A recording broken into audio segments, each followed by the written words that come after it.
Vous voyez, quand j'ai choisi ce sujet pour cette vidéo, je me suis senti comme un phoque sur la banquise. Et encore, je ne crois pas que la banquise soit aussi glissante. En voyant ce sujet, je me suis dit, tiens, la fin d'une carrière qui n'a même pas commencé, mais saute sur l'occasion. Dans cette vidéo, je vais vous présenter un point de vue, une manière de voir les choses que je trouve personnellement assez originale sur certains points en tout cas. Si vous désirez y voir plus clair aussi dans tout ce merdier avec le wokisme, etc., cette vidéo pourra peut-être vous aider. Évidemment, je vous conseille de remettre en question votre propre point de vue, ainsi que le mien. Alors j'ai fait quelques recherches sur le wokisme, ça fait pas de moi un expert.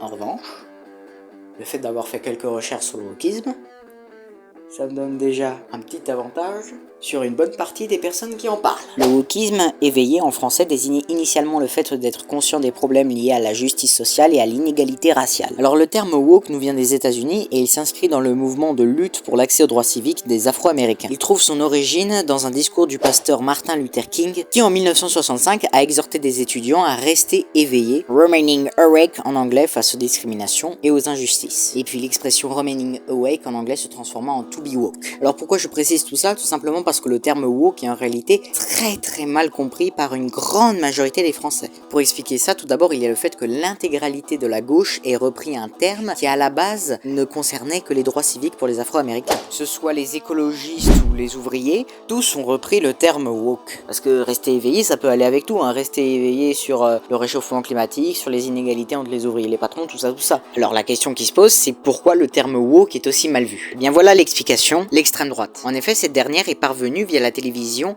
à insuffler dans la tête des gens l'idée que le wokisme est le bord le plus extrême du wokisme. C'est-à-dire qu'elle a défini le wokisme par ses aspects les plus extrêmes. Il y a aussi le fait que ce qui est plus radical fait plus parler. C'est pour ça qu'on entend plus parler de gens comme Éric Zemmour qui ont des solutions radicales sur l'immigration, ou de Tiphaine qui a des idées nouvelles radicales sur la langue française. Attention, je ne suis pas en train de mettre en comparaison Éric Zemmour et Tiphaine. Je dis juste que ce qui est plus radical fait plus parler. Nous avons donc vu d'où venait le terme woke. Nous avons vu que ce mot aussi ne veut plus dire grand chose. Mais dans la tête de ceux qui l'emploient, généralement avec une pensée péjorative, il désigne la gauche en pensant aux cas les plus extrêmes de la gauche. Mais la question qui se pose c'est, est-ce que le cinéma vend cette idéologie d'extrême gauche? Alors pour le savoir, on va demander à notre ami Google.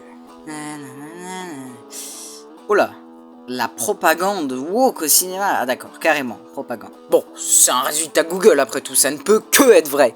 Donc, quel film ils nous mettent dans la propagande woke? SOS Fantôme, j'ai pas vu. La Belle et la Bête, j'ai pas vu. Get Out? Alors je vais donc rappeler ce qu'est un film de propagande. Un film de propagande est un genre cinématographique qui implique une forme intentionnelle et systématique de persuasion. Alors évidemment, je ne nie pas qu'il y a une dimension politique dans Get Out, mais l'idée derrière ce film est plus de nous faire prendre conscience d'une réalité au travers d'une fiction, plutôt que de nous asséner une idéologie à grands coups de marteau. Puis franchement, même si je caricature, le message du film en gros c'est « le racisme c'est pas bien ». Et là même la loi est d'accord avec ça, donc on peut pas franchement parler de quelque chose d'extrême. Ah, d'accord, mais en fait c'est tiré de Sens Critique. Alors qu'est-ce qu'ils ont catalogué d'autres comme film woke? Black Panther. Les noirs ont tout inventé, les blancs sont des merdes voleuses. Putain, journée bizarre, je viens d'apprendre que tous les blancs sont des femmes. Plus sérieusement, cette critique ne tient absolument pas la route, tout simplement parce qu'on ne parle pas de noirs et de blancs, mais bien du peuple du Wakanda, qui refuse, durant les 3/4 du film, de faire profiter sa technologie au reste du monde. Le premier message du film, c'est que certains peuples ou certains pays auxquels nous n'accordons que peu d'estime, peuvent être en réalité dans leur culture gorgés d'une grande richesse. Et le deuxième message du film, c'est que quand on a des richesses, il faut les partager. Bon, je me suis suffisamment moqué de Sens Critique, maintenant je les laisse tranquilles. Attendez. Ils ont catalogué des films comme woke alors qu'ils ne sont même pas sortis. Ah ouais d'accord, ils voient dans le futur, ils sont forts. Bon, il y a aussi autre chose qui énerve les gens. Et ce n'est pas réellement le wokisme en lui-même. C'est plutôt la mise en avant d'idées considérées comme woke ou de minorités dans un but lucratif et malhonnête qui énerve une bonne partie des gens. Prenons l'exemple de Star Wars 9. Dans ce film, l'on voit deux femmes qui ne sont absolument pas des personnages de l'histoire, dans une scène qui ne sert d'ailleurs à rien, s'embrasser. Évidemment, cette scène n'est là que pour améliorer l'image de Disney. Mais le problème, c'est que ce n'est pas un des personnages de l'histoire qui est homosexuel, ce sont simplement deux figurantes. Quel est le problème, me direz-vous? Eh bien, le problème, c'est que cela donne l'impression que cette entreprise a voulu plaire à une partie de ses consommateurs sans totalement déplaire à une autre partie. En gros, on met deux figurantes gays pour pas se faire emmerder par les assos LGBT, mais on n'en fait pas des personnages principaux pour pas déplaire aux consommateurs homophobes. L'un des problèmes que cela engendre, c'est que les gens ont tendance à confondre cette malhonnêteté